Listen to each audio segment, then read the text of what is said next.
Hello, welcome to Scrapulum Sewing. I'm JC Dwellin, and today I am working on creating a quick reference library for free motion quilting designs. Every time I make a quilt, it seems like all my quilting ideas just go out of my head, and all I can think of is the two I learned first, which was meandering and stippling, which are real close to the same. Um, and then any other quilt design I've ever used just kind of disappears. So I am trying to create a quick reference so I have one source I can go to and save myself some time. What happens right now is I go to YouTube and I look up Angela Walters from the Quilting is My Therapy and the Midnight Quilt Show. I look up the Quilting Nerd and I go through their videos and get ideas and inspiration. I go to quilting magazines. I go to quilting books and I look at pictures from my previous quilts that I've made and pull ideas from there. So I'm creating a source that I can go to one place and find quilting ideas. So I don't spend so much time searching when I'm ready to start quilting. That way I can get to sewing quicker. The other thing that's going to be good about it is it'll be quilt designs in my personal quilting signature. And that gives me a more realistic view of what the quilt will look like what the design will look like on my quilt. Because Lord knows that my feathers are not going to look like Angela Walters' feathers or the Quilting Nerd's feathers. I mean, let's face it, that's just not going to happen. If you get a chance to look at those girls, if you're not familiar with them, they are brilliant quilters. And I just aspire to be that good. So for now, I'm putting my quilt designs down on fabric so that I have a realistic idea of what it's going to look like on my quilt. And here's some examples of what I'm doing like this. And I'm putting the name of the quilt design on the back. This one is called Loops. And that's an iron mark on there. But I'm using old fabric to do this. I'm not using my good stuff because I just want the idea down so I can quickly look at it. So that's Loops. And I'm just trimming them down after I quilt them and putting a grommet in them. And then I'm going to loop them all together with the ribbon. So you need scrap fabric. I'm cutting mine at 11 inches square. Scrap batting. Basting spray. Something to punch a hole in the fabric. I've got this. Bore and awl will work. Something to mark the design name on the back if you want to do that. If you know it. Some ribbon. And then grommets in the grommet punch. And I seem to have lost my grommets. Oh, here we go. And my grommets.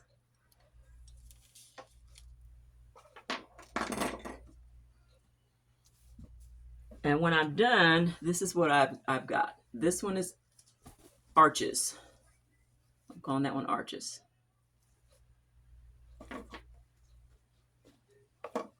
This one is wavy grids.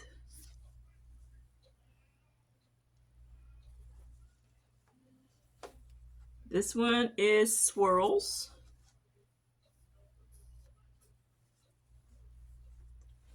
This one is teardrops.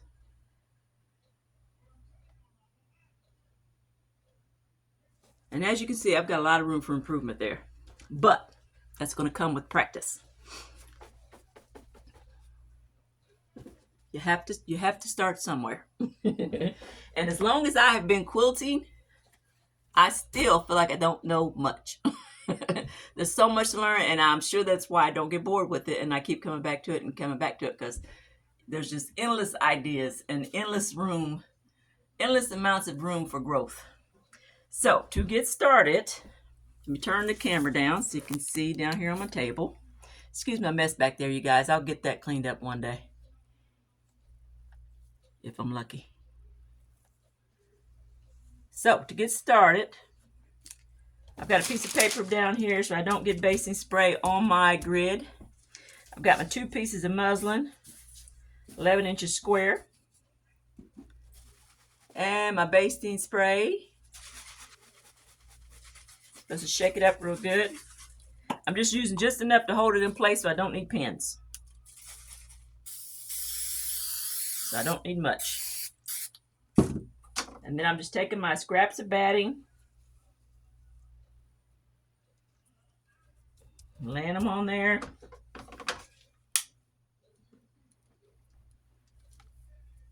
was trying not to cut my paper, but I guess it's not going to matter much.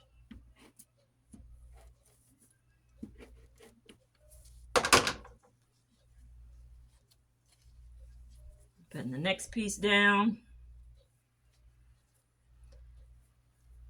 I'm buttoning them right together or overlapping them just a hair. But I don't want a gap in there. Then I spray the top of that.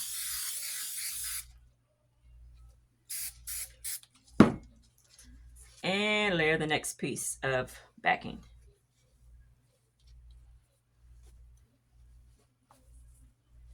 Matching it up as closely as I can with the first piece I put down, the backing.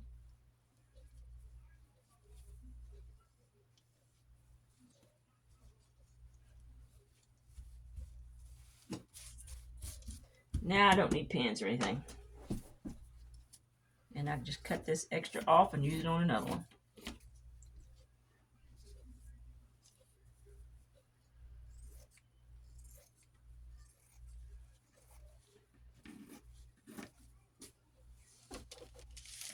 So I ended up with my quilt sandwich like this. Then I take this to the sewing machine and I just stitch around it just to hold it in place real well. And I'm going to do stacks of these so that when I get an idea, I can just come grab me a square and put my idea down. In the meantime, I keep my ideas in little notebooks like these so I don't forget them. And then when I get time, I'll transfer it over to fabric.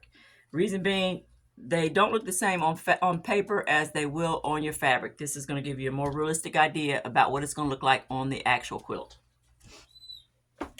I've got my gloves on because they help me with the quilting. And it's also keeping my hands from getting sticky with the basting. So next, I take this over to my machine.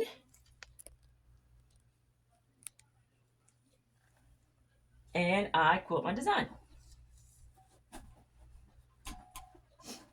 I think on this one I'm going to do just something real simple. I call it beads because it reminds me of beads on a necklace. It's kind of hanging.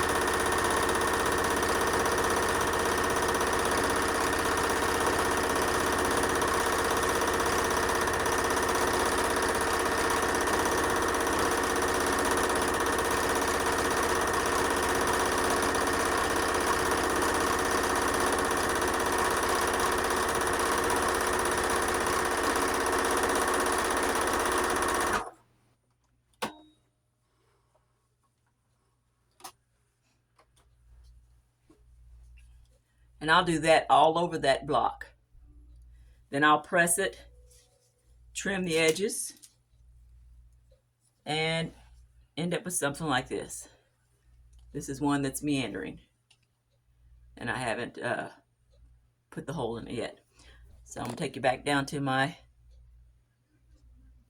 table. But after I've got it like this, and I've trimmed my edges up, then I will take my punch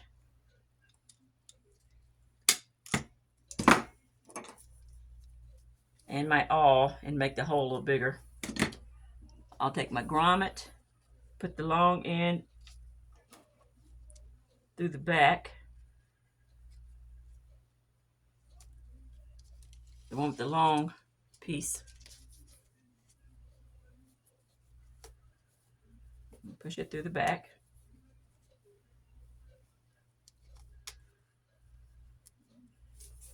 Then I put the piece with the short top, the short edge, on top of it. And I use my little tool that comes with the grommets. And I need a hammer, which I don't have in here. I forgot to bring that in here, so I'm just going to use this real quick. Tap it down. Normally I would do that with a hammer. I don't want to go searching for one. And there it is. This one is called meandering. I wrote that on the back. Then I just take these that I have finished, line them all up together with the right side up.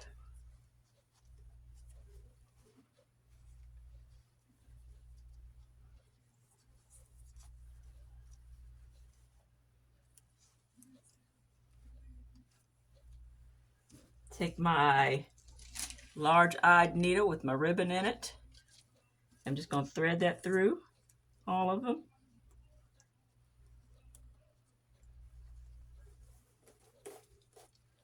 And I'm going to tie it. And then when I am looking for a quilting idea, I can just come pull this out and flip through it and get ideas without having to run around and pull up videos and books out and all that kind of stuff. I can do that at my leisure. And then when I'm in a hurry for my quilt design, or I'm ready to just get down and start sewing, I can come here for quick references. So that is what I'm doing here. And I'm going to keep stacks of these going so that, you know, whenever I've got time to do it, I can just sit down and put a design down, pull from my book, put a design down, and add it to my catalog. So that is what I'm doing with that. And I expect that to save me a lot of time when it comes time to select a quilt design, a free motion quilt design for my quilts. I hope you enjoyed that. I hope that's helpful. And if it is, please give me a thumbs up and subscribe. Also tell a friend so they can check me out and maybe they'll get something out of it too. Anyway, have a good one. God bless. Hope to see you soon. Bye-bye.